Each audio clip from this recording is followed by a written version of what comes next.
Bonjour, je vais continuer la présentation de l'application VI Medical Solutions qui, comme on l'a dit, elle permet de gérer les cabinets médicaux.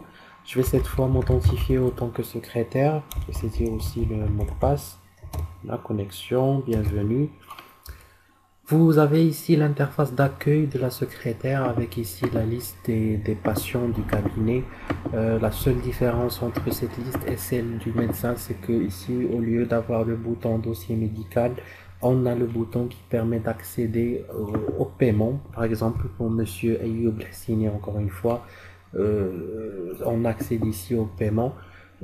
On a la liste des consultations avec chacune son prix et est-ce qu'elle est payée ou pas. Voilà. En bas, on a la liste des rendez-vous de la journée avec possibilité ici d'ajouter, de modifier, de supprimer ou afficher les détails d'un rendez-vous. Voilà, maintenant je vais par exemple ajouter un rendez-vous pour Monsieur Ramzi Hani. Voilà, je l'ai sélectionné, voilà, ajouté. Disons pour le 17 mars à 10 heures du matin.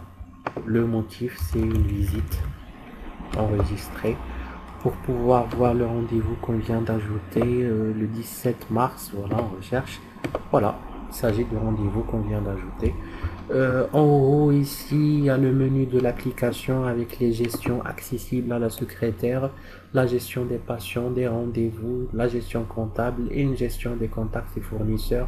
Bien sûr, ici, vous avez remarqué que la gestion des médicaments et la gestion du personnel, vous ne la trouvez pas ici. C'est des actions réservées au médecin, mais il peut les déléguer à la secrétaire. Ici, on a le menu application où, comme vous le voyez, il n'y a pas d'import d'export de la base de données. Ce sont des tâches qu'on a laissées pour le médecin. Ici, une zone pour enregistrer une note. Et ici, un petit calendrier qui affiche la date d'aujourd'hui.